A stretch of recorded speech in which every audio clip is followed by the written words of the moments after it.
Agora, Deus, irmão, ele fala pela palavra. Não curte esse negócio de que Deus falou comigo. Não, Deus falou, é loucura da mente. Tem pessoa que faz loucuras, loucuras, das maiores loucuras que você pode pensar. Deus falou. A Bíblia diz que muitos até matarão dizendo que foi Deus que mandou. Você sabia disso? Misericórdia mesmo, né? Então não entra nessa não. Não ouça a voz de Deus. Deus fala na sua palavra. É como ministério. A pessoa, não, Deus me chamou para a obra. Mas quando chamou, as coisas acontecem normal. É como um rapaz chegar para a moça assim, quer casar comigo? Você nem te conheço ainda, calma, peraí, vamos ver, né? O rapaz gostou da moça, a moça gostou do rapaz, vão se conhecer. Primeiro tem aquela troca de olhares, né? E todo, aí tem aquela atração pelo outro, de coisa, aí começa a conversar, um gosta da conversa do outro, com o tempo assume um compromisso, né, de oração, vão tudo, para depois chegar um casamento demora. Mas tem gente, mas não, eu quero casar amanhã. Está doido, você procura outro. Pode ser o 11, se o galã que for, ou a moça mais bonita que for, a pessoa de juízo diz, não, você está confundindo as coisas, espera aí. Não, quer casar comigo ou não quer? É amanhã, nós vamos para o cartório já hoje, vamos dar entrada, já vamos casar já. Ninguém casa com um louco desse. Imagine Jesus, irmão. Ele chama você, ele vai tocando no seu coração, aí vai mostrando tudo, aí você faz a obra. E outra coisa, muito importante, estou falando isso aí, sabe por quê? Porque muita gente, às vezes, deixa até família, irmão.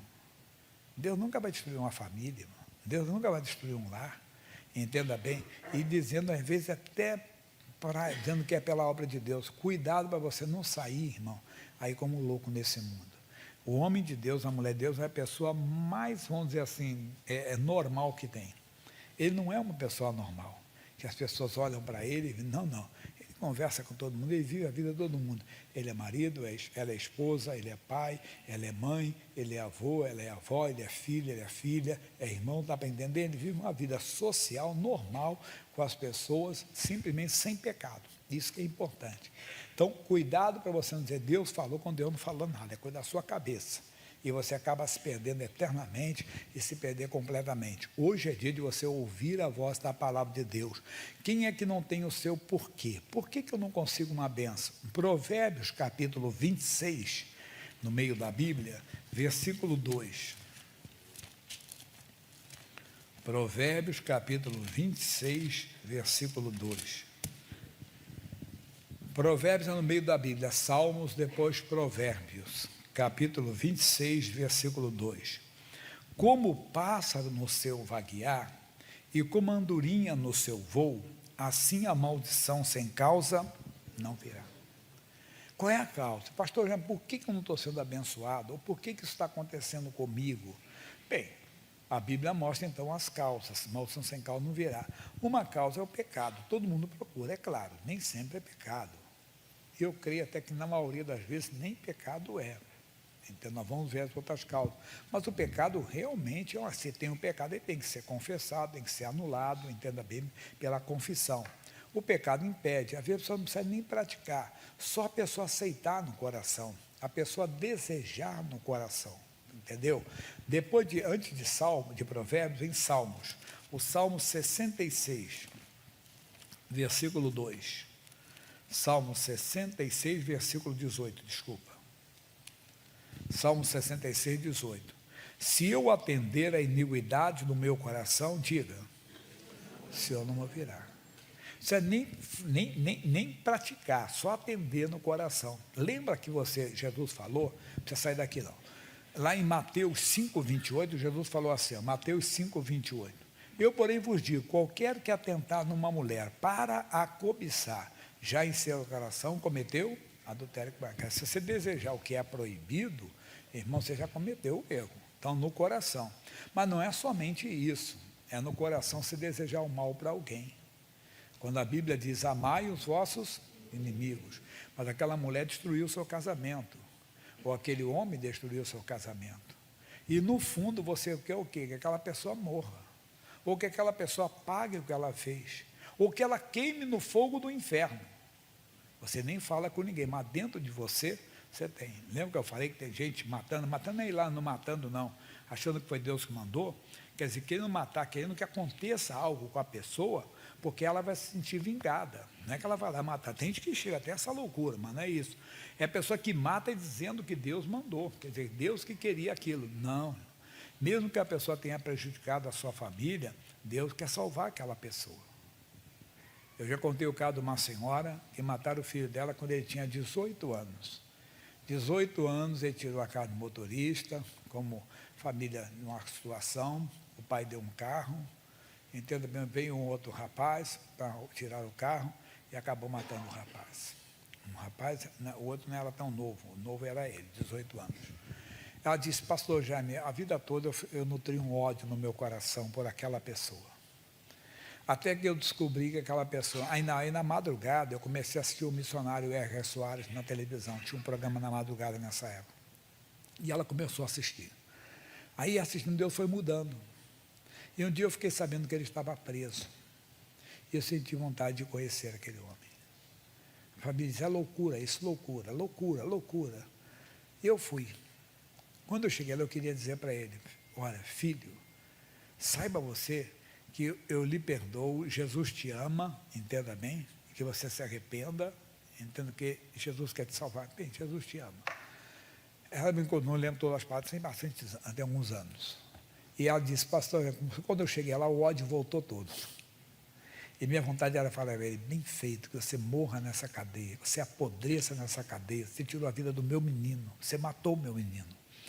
Mas quando eu cheguei perto dele, eu lembrei daquelas pregações, daquelas palavras. Deus não queria a destruição. Eu consegui chamar ele de filho, o homem que matou o meu filho. E disse para ele, Jesus te ama, eu também. Bem, pastor Jaime, eu não ganhei meu filho de volta, mas eu ganhei a minha vida de volta. Eu voltei a viver. Ela tinha uma depressão, entenda bem. Ela trocava a noite pelo dia, tudo. Ela voltou para a vida, voltou a viver. Mas, coisa séria. Meu irmãozinho, cuida, não atenda a iniquidade no coração. Tem gente que atende. Quando Israel saiu do Egito, eles sentiram tentações também. Lá em Atos dos Apóstolos, capítulo 7, versículo 39, por favor, quem fala isso aqui é o Estevão, quando ele está apresentando o cristianismo para os judeus.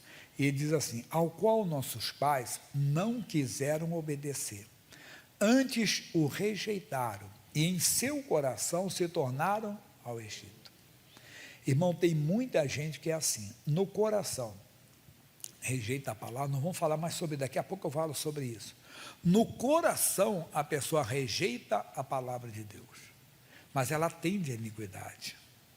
Ela tende, não. Ela tende, quando a Bíblia diz, mulher tem que santificar seu marido, o marido santifica a sua esposa, mas é muito mais fácil, se ele morrer, eu casar com outra pessoa, né? Se ela morrer, não faça isso. Não, é muito mais fácil, porque só Deus sabe, pastor Jaime, como eu, entenda bem, sofri por causa daquela pessoa. Então ela tem que pagar pelo que ela fez. Não, Deus quer que ela se arrependa. Deus não quer que ela pague. Jesus já pagou. Mas a pessoa não quer. Cuidado para se não atender a iniquidade. Então nós estamos vendo, se tem pecado, Deus não vai poder atender. Em João 9, estou falando assim para não demorar muito. João 9,31, ele diz assim, aí é claro. Ora, nós sabemos que Deus não ouve a quem? A pecadores, basta para nós. Então, maldição sem causa não se cumpre. O pecado é uma causa. Mas aí você diz, não, pastor, eu já confessei, tenho me examinado, tenho procurado colocar a minha vida em ordem. Não vejo pecado, glória a Deus. A vida também não é pecado. Eu creio que muitos casos, na igreja de Cristo, entenda bem, não é o pecado. Porque lá fora a pessoa já está separada. O missionário dá um testemunho dele. Em 1982, ele começou a ter um resfriado. Era uma coriza que vinha, para fazer um culto como este, por exemplo, ele tinha que tomar aqueles remédios, não vou falar nome, quase que eu falei o nome aqui, para secar a coriza. Senão era aquela, fazendo reunião, aquela aguinha caindo, fica chato, não fica toda, ou faz assim, ou toda hora pegando lenço, né? Negócio sério. Ele orava. Tinha um senhor chamado Joaquim, eu conheci bastante, já está na glória, ele foi com quase 100 anos, 90 e tantos anos que ele faleceu. E era muito carismático esse homem, muito simpático. Esse homem, então, seu Joaquim, eu passo o dia aqui para contar causos dele. Muito simpático, um senhorzinho. Ele já aposentado, ele queria gostar de ficar na igreja ajudando. Aí ele ia fazer os depósitos de doações naquela época, hoje se faz tanto depósito que a maioria é cartão, depósito, né, todo. Mas ele fazia isso. E um dia uma moça chegou, não pode ser que eu não vou me perder, não. A moça chegou e falou assim: ô tio, esse negócio de igreja dá dinheiro, hein? Ele podia xingar, está amarrado, não tem gente que fala, está amarrado em nome de Jesus, você é o demônio, não. Ele sorrindo para falar, dá sim, minha filha, dá dinheiro, dá cura divina, dá salvação, dá perdão dos seus pecados, Jesus quer salvar você. E dá prosperidade também, que Jesus prospera, tá? Não brigou com ela, não, ficou assim, já viu o casinho, ficou sem ação? Ele disse, dá, minha filha, dá sim, Jesus prospera. Ah, mas ele dá mais, ele dá cura, liberta as pessoas e dá principalmente a salvação, a vida eterna, o perdão dos seus pecados. Quer dizer, com diploma às vezes, sem brigar.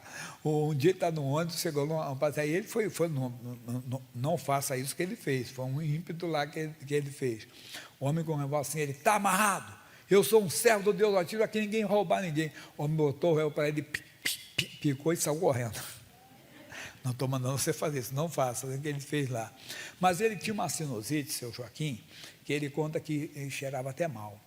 E ele foi curado dessa sinusite com uma oração do missionário. E o missionário já estava há 2 anos com aquele resfriado. Aí, quando ele era muito emotivo, ele sempre contava os testemunhos dele, ele chorava, né? Ele contava, ô missionário, nunca esqueço que o senhor orou para eu ser curado da sinusite, o senhor me curou, e o missionário bem no coração, falou assim, Jesus, mas a mim o senhor não cura. Missionário, que já tinha orado para cego, o Jorge, foi um rapaz de Nova Iguaçu, era cego completamente, ficou curado na oração com o missionário.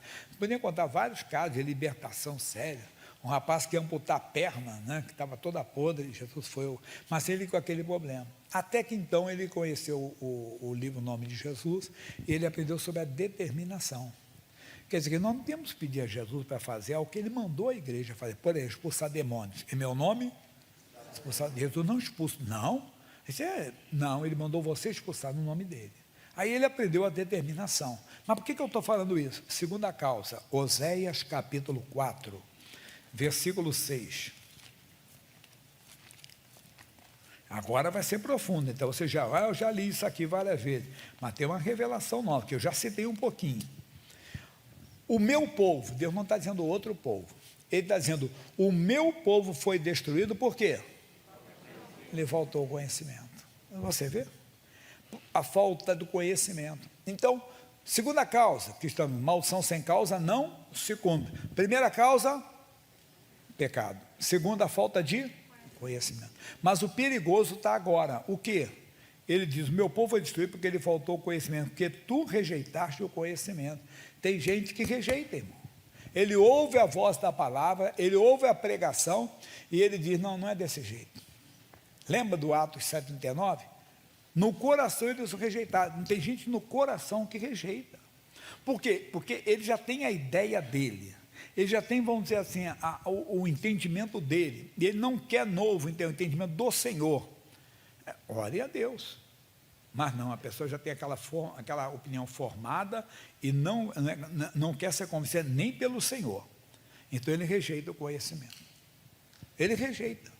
Missionário pode dizer, mas eu sou pregador. Se ele é pregador também, mas se o pregador falou por Deus, ele entendeu no coração e ele tomou posse daquela bênção. É isso que você tem que prestar atenção. Então, muita gente não está vivendo uma vida santa, uma vida na presença de Deus, como o missionário disse que vivia na presença de Deus, e ele chegou a dizer até que ele até inventava pecado. Deus, se tem algum pecado, então eu confesso ao Senhor. Porque todos nós aqui já caímos nesse erro, qual? De pedir perdão pelo pecado que já foi pedido. Pedir perdão várias vezes pelo mesmo pecado. Sempre que você enfrenta uma luta, você vai e diz assim, Deus, eu lembro, mais uma vez eu peço perdão por aquele pecado. Todo mundo aqui já orou, assim, não é verdade? Então não era a falta de conhecimento no caso dele. Segunda causa, então, falta de... Primeiro, pecado. Segundo, falta de conhecimento. Terceiro, Juízes capítulo 6, versículos 7, 8, 9 e 10. Juízes é o 7º livro da Bíblia. Capítulo 6, versículos 6, 7, 8, 9 e 10. 6, 6.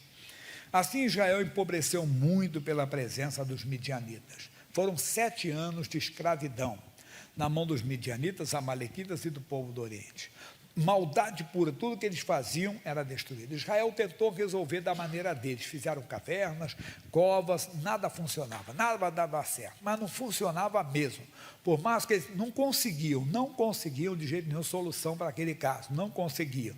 Então os filhos de Israel clamaram ao Senhor, a ficha caiu, vamos pedir ajuda de Deus. Esse caso aí não tem jeito não, só com Deus. Tem gente que vai ver uma hora que tem que buscar Deus mesmo, mas de coração, é tomar uma posição, vai ser com Deus que eu vou resolver isso. Então diz assim, e sucedeu que clamando os filhos de Israel, aos israelitas, ao Senhor por causa dos midianitas, enviou o Senhor um profeta aos filhos de Israel, que lhes disse, assim diz o Senhor Deus de Israel, do Egito eu vos fiz subir, e vos tirei da casa da servidão, e vos livrei da mão dos egípcios, e da mão de todos quanto vos oprimiam, e os expeli de diante de vós, e a vós dei a sua terra. E vos disse, eu sou o Senhor vosso Deus, não temais ao Deus dos amorreus em cuja terra habitais. Vamos lá, pessoal? Mas não destes ouvidos à minha voz. Eles disse, não temais os deuses dos amorreus em cuja terra habitais. O medo é uma porta aberta para o inimigo entrar. E por que a pessoa tem medo? Porque ela rejeita a palavra. Israelitas, vocês ficaram no Egito, mas vocês estão na terra dos amorreus. E os deuses dos amorreus são deuses cruéis, deuses que matam, roubam, destroem, acabam com vidas. E o que os israelitas deveriam dizer? Vocês têm que conhecer o Deus dos hebreus. Esse que é o Deus verdadeiro. No Novo Testamento, Paulo diz, se Deus é por nós, quem será contra nós? Não, porque o Deus da feitiçaria, o demônio das 7 encruzilhadas, ele é muito perigoso. O demônio que é o chefe do portão do cemitério, que esse é o chefe do inferno, irmão. Se Deus é por nós, quem será contra nós? Terceira causa, medo. E o antídoto para o medo está aqui, na Bíblia Sagrada, não deste ouvido à minha voz, ao contrário, o que é dar ouvidos. Veja comigo Provérbios 1:33. Antídoto para quem não quer viver com medo. Medo de tudo ou medo de nada, hein? Que tem medo que não explica, né? Medo de altura, medo de escuridão, medo de avião, não é? E a pessoa, medo de barata, não é? Medo de ver sangue, a pessoa não gosta de ver sangue, não é? Mas são coisas... Mas medo, tem gente que tem medo de nada, medo do que nunca vai acontecer. O missionário deu um dia uma mensagem sobre isso. Medo do que não existe, e que nem vai existir, mas que você acha que um dia pode existir, um dia pode acontecer. Medo de algo que nunca vai acontecer, mas você tem medo que aquilo vai acontecer. Mas como é que eu me livro então? 1:33. Mas o que me der ouvidos, habitará como? Seguramente, e estará descansado do temor do mal. Terceira causa, fecha essa porta, o medo. Como é que eu fecho essa porta? Ouvindo a voz da palavra. Ouvindo o que Deus diz. Vem o medo, Deus não me deixou de medo. Mas eu estou sentindo, eu não confesso o que eu sinto, eu confesso o que eu creio. Está amaldiçoado o que eu sinto. É como uma doença. Está amaldiçoado, eu fui curado pelas feridas de Jesus. Terceira causa, maldição sem causa não se cumpre. Medo. Agora vamos ver a quarta. Vamos para Tiago, capítulo 1. Versículos 6 e 7. Então, uma pessoa, quando estava fazendo a live, assim, tentou me corrigir, assim, Tiago 1, 5 e 6. Eu disse, então tá bom, depois eu li, não, é Tiago 1, eu já tinha dado a mensagem, era Tiago 1, 6, 7 mesmo. Tiago, capítulo 1. Bem, versículo 6 diz, peça, porém, com fé, porque a pessoa deve ter falado por causa da sabedoria que está pedindo. Mas não duvidando, porque o que duvida é semelhante à onda do mar, que é levada pelo vento e lançada de uma parte para outra. Olha o 7, não pense tal homem que receberá do Senhor alguma coisa. Quarta causa, dúvida. Não pode haver a dúvida é se, mas se não acontecer, já duvidou. Nós não podemos. A dúvida é o oposto da fé. A fé é uma certeza, a dúvida é incerteza. E muita gente é assim. Tem que vencer completamente. Jesus chegou a falar tão sério que ele disse, em verdade, de qualquer que disser a este monte, ergue-te, lança-te no mar, e não duvidar no seu coração. Tira isso. vai ser uma pessoa positiva, sim, sim, não, não. Talvez não pode existir na oração. Não, eu orei em nome de Jesus. Você vai, dúvida, tire. Quarto motivo, dúvida. A pessoa ora, mas se não acontecer, já veio. Na fé é uma certeza. Sem fé é impossível agradar a Deus. Então, a dúvida, ela é o quê? O oposto da fé. Se a fé é a certeza, a dúvida é a incerteza. Mas tem mais uma ainda que eu quero falar para vocês. O quê? Vamos para Marcos, capítulo 9, versículo 23. Marcos 9, 23. E Jesus disse-lhe: se tu podes crer, vamos lá? Tudo é possível ao que crê. Logo o pai do menino, clamando com lágrimas, disse: eu creio, ajuda, Senhor, a minha incredulidade. Quinta causa, incredulidade. Porque eu vejo com toda a transparência, isso é comigo, com você, com todos. Se alguma coisa não estamos conseguindo, não estamos em pecado. Repito, estar em pecado é o ponto de partida, nem adianta ir à frente. Não adianta, de maneira alguma. Mas não adianta, é como você vai fazer uma prova, você já erra o cabeçalho. Tem pessoa que nem corrige mais. Você está errado ali, eu não vou nem corrigir, já errou. Tem pecado, nem adianta, irmão. Tem pecado, não adianta, tem que acertar, tem que colocar a casa em ordem. Não, não é pecado, glória a Deus. Então, examine-se. Conhecimento não, eu conheço a Bíblia, eu tenho buscado o que Deus tem me ensinado, eu tenho praticado, eu tenho vivido o que Deus tem falado comigo. Glória a Deus. Medo, não tenho. Eu creio que Deus é modo que pode aparecer o diabo de chifre, que eu vou dar um cascudo nele e botar ele para correr. Verdade, não tem medo. Vem o quarto, aí você diz: não, eu não sou, de maneira alguma, entenda bem, pessoa de dúvida. Quando eu oro com fé. Mas aí tem o final. Diga ao monte, primeiro diz: tem de fé em Deus. Aí você tem. A fé vem por ouvir. Mas diga ao monte: ergue-te, lança-te no mar, e não duvide. Aí você erra. Porque aquele lá no interior, você não fala. O se você não fala. Mas lá dentro fica aquela incerteza, aquela dúvida. Aí vem a incredulidade. Segura o que você ouviu hoje. Deus, eu vou crescer na fé. Eu vou me envolver com Deus. Você se envolvendo com Deus, não tem pecado. Porque você vai querer santidade. Principalmente quando você começa, irmão, a entender que a eternidade é a coisa mais linda, irmão. Paulo disse: estar com Cristo é incomparavelmente melhor. Verdade. Então você diz assim: não, nada vai me separar desse amor. É uma canção antiga que é fundamental na Bíblia. Nada me separa deste amor. E é verdade. Romanos 8, 38, 39. Nada pode separar. Dinheiro, pode ser o que for, não. Se para ter esse dinheiro eu vou perder a salvação, eu vou ficar duro.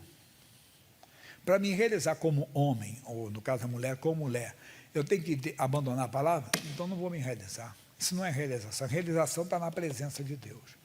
Então, quando você descobre isso, você não quer pecado na sua vida. Não quer pecado, cheiro de pecado, aparência de pecado, não precisa nem ser pecado, é aparência, estou fora, nem quero saber disso. Você foge completamente. Aí você está começando a vencer na vida. Aí você vai se envolvendo com Deus, vai tendo conhecimento. Pode ter certeza. Aí o que vai acontecer? O medo já não vai fazer mais parte. Você vai pegando confiança, segurança em Deus. As dúvidas vão desaparecendo e você começa a ser crente verdadeiro, irmão. Aí você vai ver a glória de Deus, em o nome de Jesus. Não rejeite o que você está ouvindo hoje. Eu sou muito limitado, mas muito mais do que você pode pensar. Sou muito limitado. Agora fale com Deus. Deus, eu quero viver o que eu ouvi hoje. Se é do Senhor, não é do Jaime, é do Senhor, eu vou viver esse ensinamento. Vai te ajudar. Pega aí, você tem, entenda bem. Hoje está na internet, você vai lá, Facebook, Instagram, YouTube, a mensagem está lá. Você vai lá, eu vou ver mais uma vez. Vou ouvir mais uma vez essa palavra. Você vai crescer, você vai ser uma bênção. E você vai vencer, vencer e vencer.